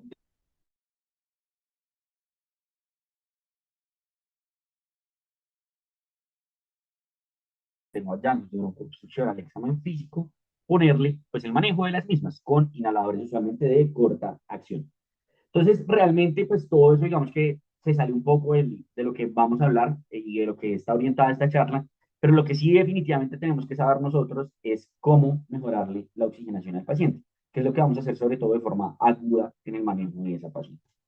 Entonces, ¿cómo yo logro mejoría en la oxigenación? Yo esto me lo inventé un poquito, pero digamos que yo dividí la forma en la cual uno puede mejorar la oxigenación en estos dos, en aportar únicamente oxígeno y que ya sea el paciente el que se encargue de ventilar y de respirar, o ayudarle al paciente al mecanismo o al proceso como tal de la ventilación. Entonces yo puedo ir en el aporte de O2 y en ventilación mecánica. En aporte de O2, yo puedo a su vez dividir la terapéutica que voy a instalar en los mecanismos de bajo flujo y en los mecanismos de alto flujo. ¿Listo? Mientras que en la parte de la ventilación mecánica puede ser un soporte ventilatorio mediado por presión, mediado por volumen, que eso pues se sale ahorita de la charla, no vamos a hablar de cómo, pues, digamos, cómo cuadrar un ventilador. Y la otra forma de ventilación mecánica es la ventilación mecánica no invasiva, ¿cierto? Que puede ser no invasiva, por ejemplo, con un CPAP, con un BiPAP o cosas por el estilo. Entonces hablemos inicialmente de oxigenoterapia, de la parte de aporte de oxígeno, antes de hablar de ventilación mecánica. Entonces, como les dije, yo puedo dividir las conductas terapéuticas que puedo instaurar en bajo y en alto flujo. ¿Qué es lo que me determina a mí si estoy frente a un bajo o a un alto flujo? No es el flujo, como uno usualmente lo pensaría. Y usualmente todos caímos en esa trampa cuando nos preguntaron, cuando estaba estudiando obviamente también, cuál es la diferencia entre bajo y alto flujo y uno piensa que es la cantidad de oxígeno que puede administrar o que puede ponerle el litraje. Y resulta que no tiene nada que ver con eso, no sé muy bien entonces por qué le pusieron el nombre. Pero la diferencia entre el bajo y el alto flujo es si yo puedo determinar o no con exactitud la FIO2 a la cual estoy exponiendo a mi paciente. Esa es la verdadera diferencia. Si yo puedo saber exactamente cuánta FIO2 le estoy poniendo a mi paciente, eso es un alto flujo. Si yo no sé, eso es un bajo flujo. Y dentro del bajo flujo yo tengo la cánula nasal de alto flujo, la máscara simple, la máscara de reinhalación parcial. Mientras que dentro del alto flujo yo tengo el sistema Venturi y entre comillas la máscara de no reinhalación también cuando la utilizo a 10 a 15 litros por minuto en donde eso está dando una FIO2 del 100%. A pesar de que en el bajo flujo yo no puedo saber exactamente qué FIO2 le estoy aportando a mi paciente, sí puedo hacer una aproximación a la misma, que pues no es la más exacta, pero al menos nos sirve, por ejemplo, para calcular PAFI y este tipo de cosas. Entonces, si mi paciente está con naricera, es decir, con cánula nasal, y está a 1 litro por minuto, 24%. Y de ahí por cada litro vayanle sumando 4%. Entonces, a 2 litros por minuto, que es lo más común que uno encuentra, 28%, a 3 litros por minuto, 32%, y honestamente, ojalá nunca se pasen de 3 litros por minuto en una cánula nasal. Si están más allá de 3 litros, pues o pónganle un Venturi o pónganle una máscara, pero pues por favor no le pongan más por la cánula nasal. Si tiene una máscara simple y está 5 a 6, 6 a 7, 7 a 8, pues fíjense, 40, 50, 60%. Y como les había dicho, si tengo una máscara de no reinhalación y la pongo a 10 litros por minuto o más, yo le estoy dando una FIO2 de 100%, y por eso en teoría muchas personas dicen que esto yo debería incluirlo como un dispositivo de alto flujo. Y dentro de los de alto flujo, pues tenemos el Venturi, que el Venturi sí yo sé exactamente qué FIOs le estoy dando, y eso depende, el color cambia mucho, pues aquí yo les puse uno de una tabla que no encuentra en Google realmente. Yo nunca me he aprendido el color y me parece innecesario aprendérselo porque uno, como les dije, cambia dependiendo del distribuidor y del productor. Y pues nada, uno coge el Venturi y mira, y el Venturi ahí le dice a uno qué FIOs tiene y cuánto oxígeno, cuántos litros por minuto le tiene que poner para darle esa FIOs. Entonces, pues, no hay que aprendérselo como tal. ¿Cómo yo voy a determinar entonces cuál uso, cierto? ¿Utilizo un alto flujo, utilizo un bajo flujo? ¿Qué es lo que tengo que hacer? Entonces, para la oxigenoterapia existen unas guías que son las guías de la Sociedad Británica y junto con Apto y demás uno puede como tratar de analizar este abordaje y este paso a paso de cómo iniciar oxigenoterapia en un paciente. Y el primer paso que yo tengo que determinar es saber si mi paciente está o no está críticamente enfermo. ¿Qué se entiende como críticamente enfermo? Ya les voy a mostrar porque eso lo determinó la OITS para determinar, o sea, la Sociedad Británica del Tórax, para determinar, pues, digamos, a quiénes ponerle oxígeno únicamente con relación a la patología que tienen, sin importar su valor de oxigenación. El segundo paso es determinar si el paciente tiene o no tiene indicación de oxigenoterapia. El tercer paso es determinar si tiene o no tiene riesgo de estar hipercápnico. Y posterior a eso determino qué dispositivo voy a utilizar, lo dosifico conforme al dispositivo y evalúo su respuesta. Humidifico si tiene indicación y idealmente debo tratar de optimizar la posición del paciente para lograr la mejor oxigenación posible. Entonces, ¿quiénes están críticamente enfermos? Están críticamente enfermos los pacientes con paro cardiorrespiratorio, con choque, con sepsis, con trauma mayor, con ahogamiento, con anafilaxia, con hemorragia pulmonar mayor, con estatus, con trauma craneoencefálico severo, con intoxicación con monóxido de carbono. Y en teoría lo que nos dice la guía es que a estos pacientes deberíamos de colocarle FIO2 al 100%. Hay ciertas, digamos, de las que están acá con las cuales yo personalmente no estoy muy de acuerdo, como por ejemplo el choque o como por ejemplo la sepsis de entrada. Sobre todo la sepsis, porque hay pacientes sépticos que tienen un SOFA de 3, por ejemplo, están sépticos, pero no están críticamente enfermos, están muy bien, realmente es que tienen algo alterado, por ejemplo, las bilirrubinas, pero por ejemplo su parte pulmonar está perfecta. Entonces yo debería ponerle oxígeno a ese paciente, pues creería que no. Entonces, como siempre, las guías son guías, pero la determinación pues es clínica, ¿no? Pero en general, si uno tiene un paciente en paro, si uno tiene un paciente en anafilaxia, si tiene un paciente que se ahogó, si tiene un trauma craneoencefálico severo, si tiene hemorragia alveolar, pues usualmente, evidentemente, de por sí la saturación y todo me da para ponerle oxígeno y yo le voy a poner una estrategia, digamos, como agresiva de oxigenoterapia, que va a ser pues precisamente con esa máscara de no reinhalación. ¿Listo? Ahora, ¿tiene o no tiene indicación de oxigenoterapia? Los pacientes que tienen indicación de oxigenoterapia son los pacientes que están hipoxémicos. ¿Cómo diagnostico la hipoxemia? Ya lo habíamos dicho, con la pulsioximetría o con la presión arterial de oxígeno. Entonces, recuerden, una saturación arterial menor a 90%, aunque aquí podemos dividir 93 menos del nivel de los 2.000 metros o 88 más de 2.000 metros sobre el nivel del mar, y una PA2 menor a, pues ahí nuevamente también va a depender si estoy a menos o a más de 2.000 metros sobre el nivel del mar para saber si estoy hablando de una P2 de 80 o una P2 de 60 para determinar la hipoxemia. Una pregunta que surge, sobre todo no sé si algunos de los que están acá ya rotaron por pediatría o ya son médicos, lo que sea, cuando uno ve y lee las guías de pediatría, por ejemplo, del PALS, ellos dicen que si el niño tiene dificultad respiratoria, debo de ponerle oxígeno. Pero en los adultos eso aplica, la respuesta y los estudios, lo poco que hay, han mostrado que no, que quizá uno debería considerarlo si ahí tiene asociado a la dificultad respiratoria una caída de más de 3% en la saturación de oxígeno, esto incluso si no llega a rangos de hipoxemia. Pero en general, la indicación de la oxigenoterapia va a ser la hipoxemia. ¿Listo? Entonces, yo ya sé que mi paciente está hipoxémico y evidentemente lo está porque tiene insuficiencia respiratoria. Si estamos hablando del contexto del paciente con insuficiencia respiratoria, lo que yo tengo que determinar es si mi paciente tiene riesgo de hipercapnia porque es hipocoso, porque tiene obstrucción fija del flujo, por ejemplo, tiene una masa que le está obstruyendo la vía aérea desde hace rato, porque, por ejemplo, tiene fibrosis quística, tiene una enfermedad neuromuscular que hace que sea predisponente a hipoventilación, tiene una miopatía autoinmune, una miastenia, un Guillain-Barré, algo por el estilo, tiene una deformidad severa de la pared torácica, tiene obesidad mórbida que me da una hipoventilación, por ejemplo, un SAOS, o tiene alguna afección neurológica. Si es así, a ese paciente yo, digamos que no debería instaurarle una oxigenoterapia de bajo flujo, sino que debería instaurarle una oxigenoterapia de alto flujo. La razón es precisamente para saber qué dosis exacta le estoy dando y conforme a eso poder titularlo de una manera más sencilla y ponerle una saturación meta de oxígeno de 88 a 92%. Porque aquí decimos un mensaje súper relevante que tenemos que tener todos en mente, y es que uno la oxigenoterapia cuando la formula, y eso está clarísimo en las guías de la BPS, uno no la formula cánula nasal a 2 litros por minuto, no, uno pone cánula nasal para lograr una saturación de tanto. Porque lo ideal no es tener a los pacientes ni hiperoxémicos ni hipoxémicos.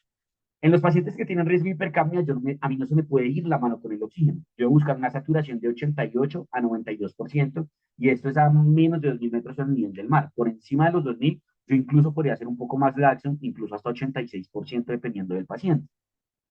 ¿Y por qué? Porque resulta que los pacientes que son hipercápnicos crónicos, ¿cierto? Que tienen una acidosis respiratoria crónica, dependen de la hipoxemia para respirar. Me explico. Nosotros tenemos varios estimulantes que generan que a nivel central se desencadene la ventilación, ¿cierto? Quimioreceptores, osmoreceptores, etcétera. Pero de los dos más importantes que tenemos son la hipercapnia y la hipoxemia. Porque cuando yo tengo hipercapnia, mi bulbo dice, uy, a esta mal le falta ventilar, y pum, me pone a ventilar. Y si tiene hipoxemia, pues usualmente también va a decir necesita que llegue más oxígeno, entonces respire un poquito más. Cuando el paciente es hipercápnico crónico, pierde la sensibilidad a la hipercapnia. ¿Listo? Entonces el CO2 ya no es un estimulante porque digamos que ya se acostumbró a la hipercapnia y él sabe que así está bien. Entonces lo que realmente le estimula la ventilación es la hipoxemia. Si yo a este paciente cojo y le corrijo la hipoxemia y le pongo una FIO2 altísima y lo llevo a una saturación de 100%, le tumbo su estímulo ventilatorio y por ende lo puedo llevar a una falla ventilatoria. Entonces uno tiene que tener mucho cuidado con el oxígeno que le pone a los pacientes cuando tienen riesgo de hipercapnia. ¿Listo? Si no tiene riesgo de hipercapnia, pues nada, usualmente van a requerir oxígeno. Es importante saber que hay patologías que no requieren oxígeno que anteriormente se le ponían de rutina y eso no es así, como los infartos, como los ACVs, como las mujeres embarazadas, por ejemplo. Los pacientes no necesitan oxígeno a menos de que tengan hipoxemia. Y en el resto de pacientes uno dice oxígeno por cánula nasal para una saturación de oxígeno. Usualmente uno dice aquí entre 92 y 94%. Como les decía, tenerlos en 100% pues no es necesario, antes incluso puede ser deleterio, la hiperoxemia es deleteria, el oxígeno es un medicamento y tenemos que tratarlo como tal. Entonces, pues en esos pacientes, digamos que yo no voy a buscar una saturación de 100%, exceptuando el neumotórax que no es candidato a tubo, en donde yo sí busco saturaciones de 100%. Entonces aquí tenemos más o menos lo que estábamos hablando, ¿cierto? Yo puedo irme por el lado del bajo flujo, que sería el de acá, o puedo irme por el lado del alto flujo. Si mi paciente no tiene riesgo de hipercamia, muy probablemente me voy por el lado del bajo flujo, cánula nasal, y dependiendo de cómo vaya respondiendo, que aquí hay alguna de las cosas que yo voy a monitorizar, que ya igual vamos a hablar ahorita de eso, cómo está su frecuencia respiratoria, cómo está su saturación, cómo va, puedo irme escalando a cánula nasal, luego a máscara, y luego finalmente a máscara de no reinhalación.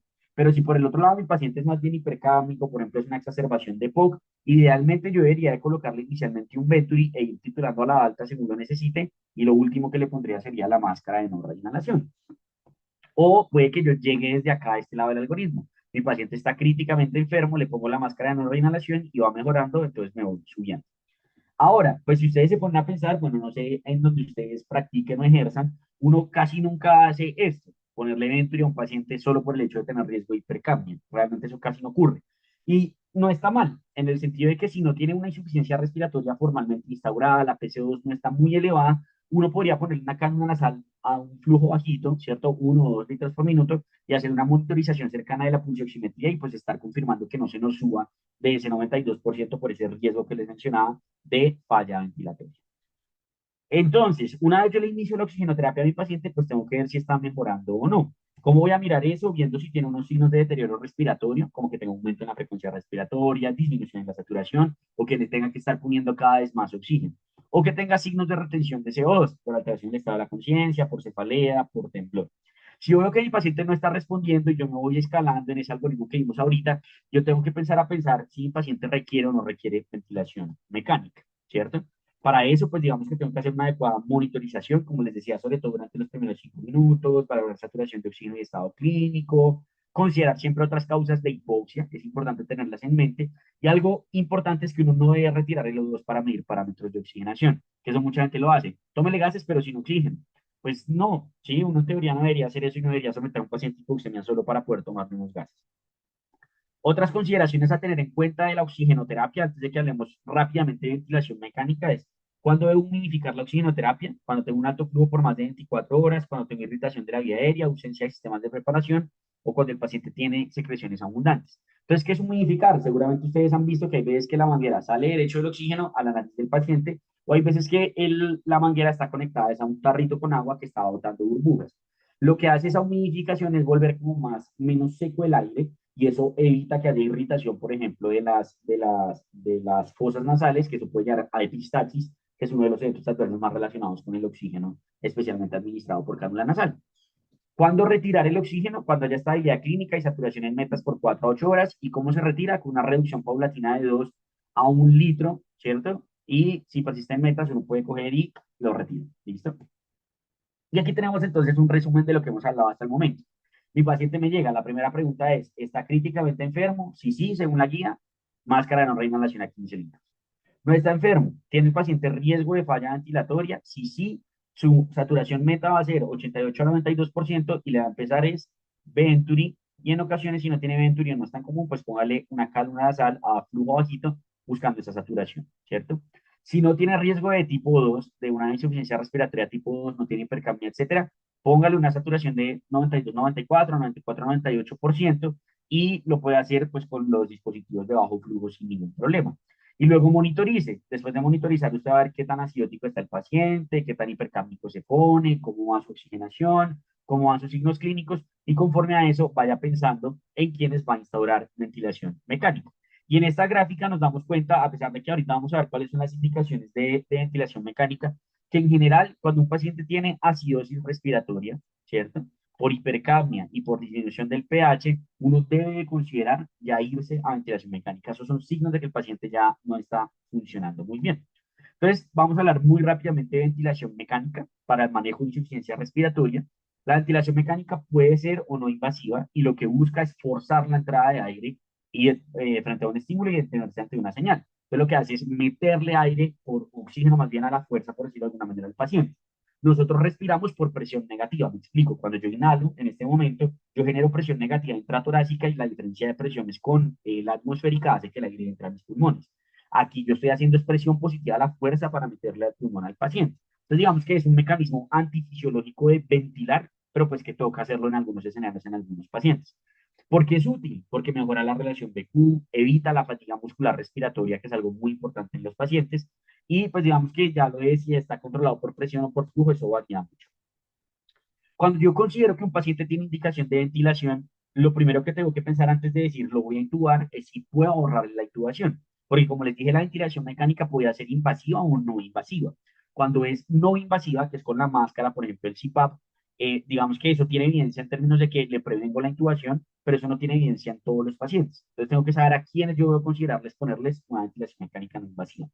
Y las que sí o sí no se les pueden olvidar, estas son las dos que no se les pueden olvidar, son exacerbación de POC y edema pulmonar cardiogénico.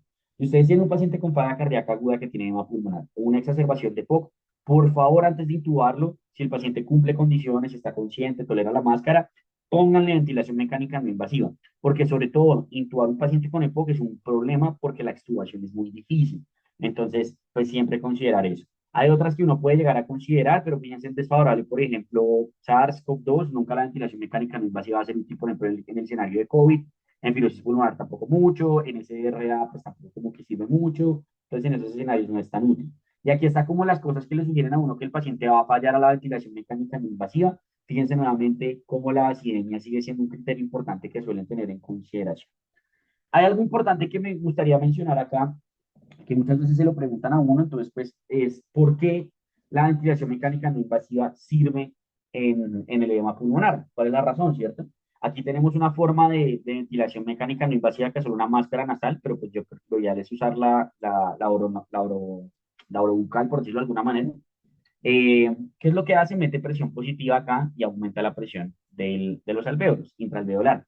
¿Por qué me parece importante eso? Sobre todo porque ahorita que estaba rotando en la UCI me di cuenta que siempre había vivido en una mentira porque a mí me enseñaron y yo siempre había respondido que la razón por la cual el edema pulmonar cardiogénico respondía a la presión positiva era porque aumentaba la presión intratorácica al aumentar la intraalveolar y al aumentar la presión intraalveolar, digamos que de alguna manera uno empujaba el agua hacia hacia los capilares nuevamente. Y lo otro era que como uno metía presión positiva dentro del tórax, eso hacía un efecto compresivo sobre los grandes vasos, ¿cierto? Imagínense aquí la cava superior y la cava inferior. Entonces las cavas se comprimían, disminuían el retorno venoso al ventrículo derecho, y al disminuir el retorno venoso disminuía la cantidad de sangre que circulaba a nivel del pulmón y pues había menos sangre para extravasar.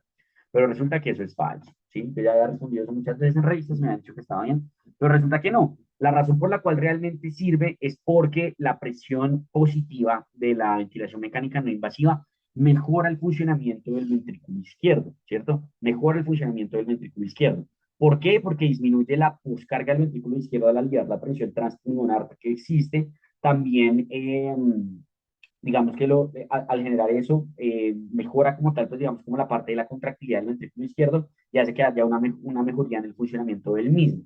¿Cuál es el problema o el efecto deleterio que afecta negativamente al ventrículo derecho? Porque al disminuir el retorno venoso, al aumentar la presión, por ejemplo, de los capilares, lo que hace es aumentar la poscarga del ventrículo derecho. Entonces tiene un efecto deleterio, entre comillas, sobre el derecho, benéfico sobre el izquierdo, pero pues a fin de cuentas esa relación y el beneficio del izquierdo es el que termina haciendo que estos pacientes mejoren del edema pulmonar. Entonces es importante tener eso en cuenta. Entonces, ¿a quiénes voy a intubar? A los pacientes que tengan vía aérea no mantenible, es decir, que no tengan el estado de conciencia para mantener una vía aérea abierta, que tengan insuficiencia respiratoria o anticipación, ¿cierto? Entonces, vía aérea no mantenible usualmente es que tenga mal manejo de secreciones, que el paciente no pueda funar o deglutir, y ese tipo de cosas que le dice el paciente ya no protege vía aérea, intubación. El de insuficiencia respiratoria, que es el que pues, nos trae aquí a colación, digamos que es una decisión muy clínica.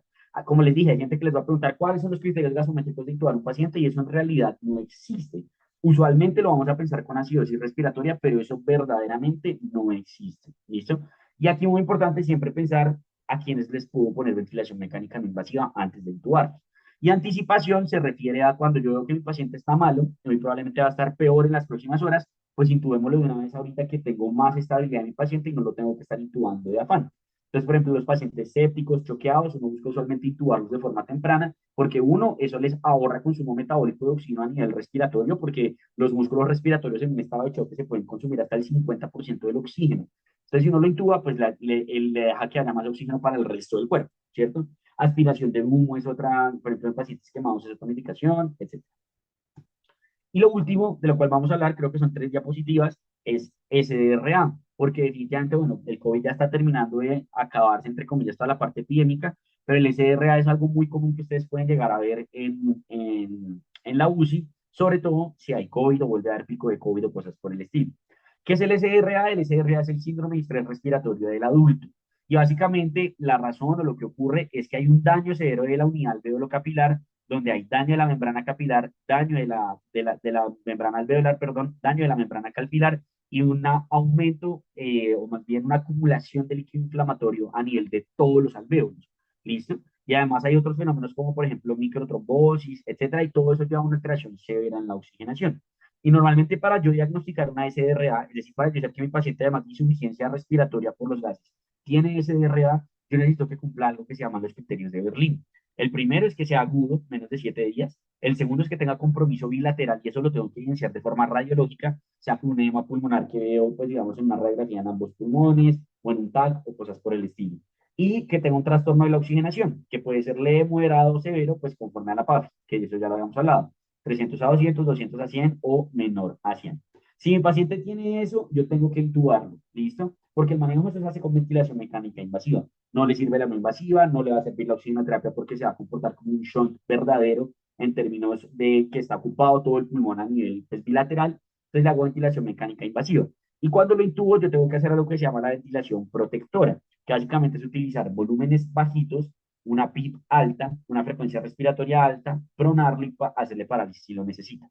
Entonces, rápidamente, ¿qué quiere decir esto que les dije que puede que sea como, digamos, como les esté hablando en chino a algunos?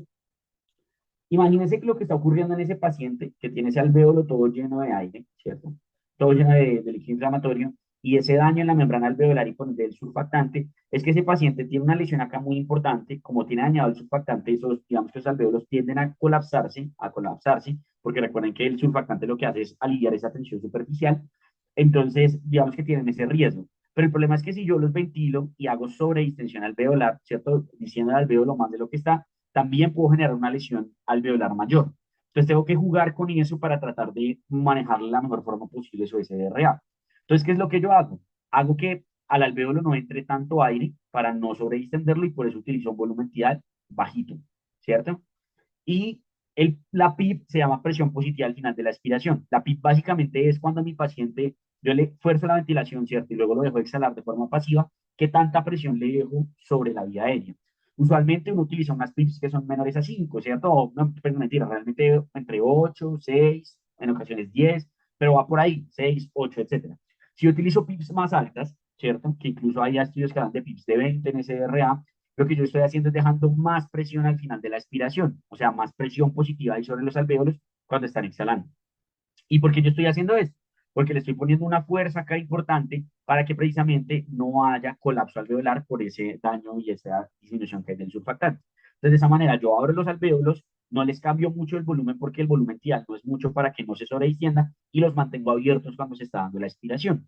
Y lo otro que yo busco para tratar de que el volumen que hay acá se mantenga constante es poner una frecuencia respiratoria elevada, para que entre y salga aire de forma rápida y de esa manera no haya tanto cambio de distensión alveolar. Si con eso no es suficiente o cuando la apatía es severa, pues uno lo que hace es pronar a los pacientes porque eso tiene un mecanismo fisiológico que les ayuda a ventilar mejor. Y si están peleando mucho con el ventilador, porque como esto es como bien antifisiológico, no hay frecuencias respiratorias aquí que incluso hablan de 30, pues uno lo pone a respirar a 30 y está consciente y tiene un tubo en la boca, pues va a pelear con el ventilador. Entonces, lo que hacen en ocasiones es pues darlos más y ponerles parálisis, ¿listo? Parálisis neuromuscular. Entonces, de esa manera, digamos que no pueden, entre comillas, pelear contra el ventilador y uno los entrega al ventilador, por decirlo de alguna manera. Hay que hacer un manejo conservador de los líquidos y los corticoides podrían llegar a servirse de forma temprana, aunque eso va a depender de la etiología como tal de la enfermedad. Entonces, pues antes de eso, en resumen, ¿qué podríamos decir? Que la insuficiencia respiratoria es una patología muy común que van a encontrar, que va a ser mediada por los mecanismos fisiopatológicos de la hipoxemia, que son los 6 que mencionamos: hipoventilación alveolar, disminución en la PiO2, shunt, espacio muerto, alteración en la relación BQ y difusión, y que los gases arteriales son la forma en la cual yo la puedo diagnosticar y clasificar. La diagnostico con la presión arterial de oxígeno o con la presión arterial de CO2, dependiendo de si estoy a menos o a más de 2.000 metros sobre el nivel del mar para determinar si es tipo 1 o es tipo 2 o si es mixta y sería tipo 3, y hago el algoritmo diagnóstico con el gradiente alveolo arterial para llegar a cuál es, digamos, como el mecanismo que está explicando la insuficiencia respiratoria en mi paciente. Y una vez llego a eso, determino cuál es la causa y hago el manejo.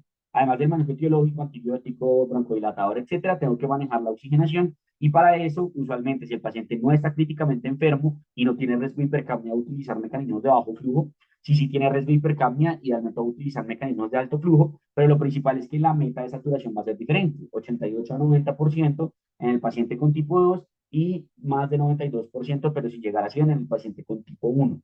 Y dependiendo de cómo vaya respondiendo, determino si lo tengo que intubar o no. Si lo tengo que intubar, lo primero que tengo que pensar es si es candidato a una ventilación mecánica no invasiva, sobre todo en EPOC exacerbado y en edema pulmonar cardiogénico.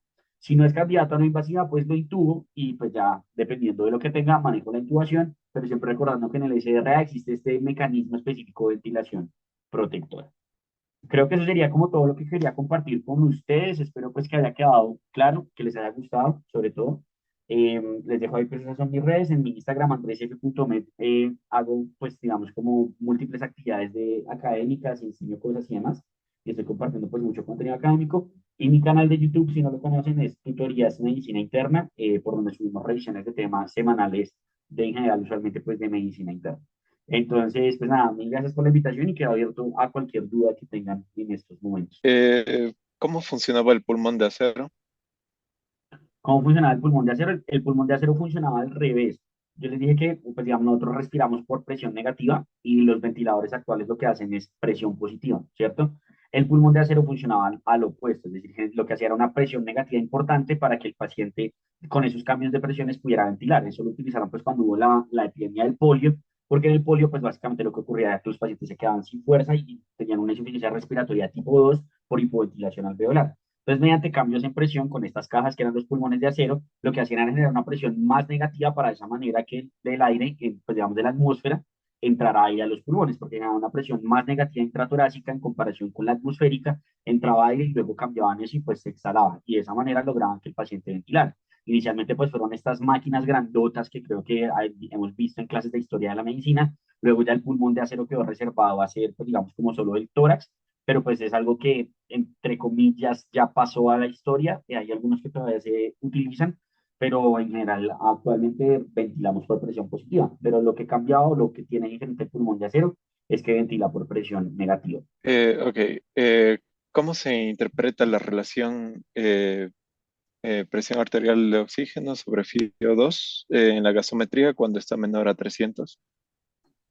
Entonces, pues digamos que cuando usted tiene una PAFI menor a 300, eso lo que le dice es que hay un trastorno de la oxigenación.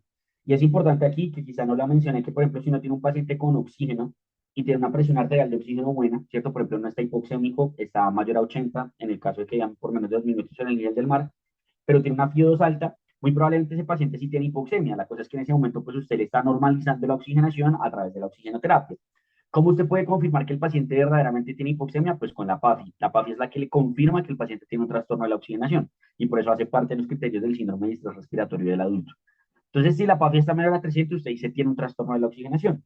Y lo que hace es, ya como les mostré en la charla, determinar si ese trastorno es leve, moderado o severo. 300 a 200 leve, 200 a 100 moderado y por debajo de 100, pues ya sería un trastorno severo de la oxigenación. Que si eso me implica algo, etcétera, sí, digamos que por ejemplo cuando uno tiene pacientes intubados, el APAFI, el criterio le sirve para saber si ya está uno candidato, por ejemplo, a extubar. La PAFI es una muy buena forma en general de monitorizar a los pacientes considerándola junto con el resto de los gases arteriales. Me explico. Por ejemplo, en COVID pasaba mucho, si ustedes tienen un paciente que tiene una buena PAFI, que era una forma en la cual uno monitorizaba mucho en el COVID, tiene una PAFI en 250, pero tiene una PaCO2 en 20, pues ese paciente le está manteniendo la PAFI a punta de hiperventilar. Ese paciente se le va a cansar, ¿sí? O sea, como que uno tiene que pensar, bueno, sí, tiene una buena PAFI en este momento, pero lo está logrando es a expensas de un aumento en la ventilación. Entonces, ese paciente se puede cansar, entonces tengo que considerar que mi paciente no va tan bien, ¿cierto? Por eso uno siempre consideraba frecuencia respiratoria en conjunto con PAFI cuando monitorizaba a los pacientes con COVID. Entonces, digamos que se interpretaría así, como tiene un trastorno de la oxigenación, luego digo, es leve, moderado, severo, y me sirve para monitorizar. El paciente en la UCI, el paciente hipoxémico, yo le monitorizo cómo va evolucionando su PAFI, junto con el contexto clínico y con el resto de los parámetros gasométricos, me sirve para ver cómo va evolucionando mi paciente en términos de su oxigenación. Ok, también preguntan, ¿cuándo usaríamos el índice de Kirby? El índice de Kirby es la misma PAFI, digamos que son homónimos, por decirlo de alguna manera. ¿Qué otros signos con alto Lighthouse Radio o LR, además de de la disnea, me sirven para sospechar de insuficiencia respiratoria o ventilatoria antes de pasar a Eh, exámenes específicos? ok, pero digamos que en términos de likelihood ratio no conozco, creo que no, bueno, seguro de dar alguna publicación, pero no hay alguna así como por ejemplo la del llama de tiene mi paciente tal cosa, que yo sepa no la hay. Entonces, pero en general, pues lo que le decía, si usted tiene un paciente que tiene una patología respiratoria y está requiriendo oxígeno, hay que tomarle gases. Sí o sí hay que tomarle gases para confirmar la hipoxemia, el grado de la hipoxemia y ver si está o no en insuficiencia respiratoria. Pero en general, digamos que cualquier paciente con patología pulmonar o con problemas de ventilación alveolar, yo tengo que considerar la posibilidad de que eso esté ocurriendo. Ya fuera del contexto pulmonar, pues digamos las cosas que me puedan predisponer a generar hipoventilación alveolar. Entonces yo tengo un paciente que no necesariamente está hipoxémico, pero yo sé que me puede dejar de ventilar. Por ejemplo, tengo un paciente con amiopatía inflamatoria, tengo un paciente con una patología desmielinizante, yo debería de pensar tomarle unos gases para ver si el paciente está reteniendo CO2, porque si está reteniendo CO2, pues eso me habla de que ya está teniendo un compromiso en la ventilación y que puede llegar a evolucionar una insuficiencia respiratoria tipo 2. Incluso hay algunas pruebas que uno puede hacer en ese contexto, por ejemplo, el test de conteo expiratorio, que básicamente es que uno le dice al paciente tome aire y cuente hasta donde pueda. Y usualmente uno busca que cuentan más de 22, ¿sí?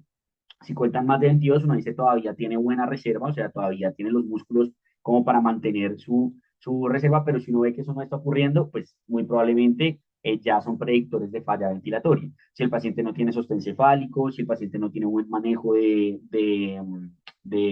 secreciones, todo eso me habla de que el paciente muy probablemente está hipoventilando o va a hipoventilar y yo debería de monitorizarlo. Incluso esos son criterios para poner a un paciente en UCI solo para vigilancia de la vía aérea. Entonces uno le hace gases, le monitoriza la PCO2 en el contexto de la parte de la hipoventilación alveolar. Ya en la parte de la hipoxemia, sí, usualmente netamente van a ser, si tengo un paciente con patología pulmonar que está hipoxémico, pídale los gases, ¿sí? Más si está taquipnéico, más si está disnéico, más si está con signos de dificultad respiratoria. Bueno, doctor, por el momento ya no hay más preguntas y por lo que Ok, procedemos ante el agradecimiento de tan brillante ponencia por parte de las asociaciones de medicina para proyectos de intercambios, AMP, y también por parte de la Universidad de la SUAY, Universidad de San Francisco de Quito y Universidad Católica de Cuenca, Seda Suárez.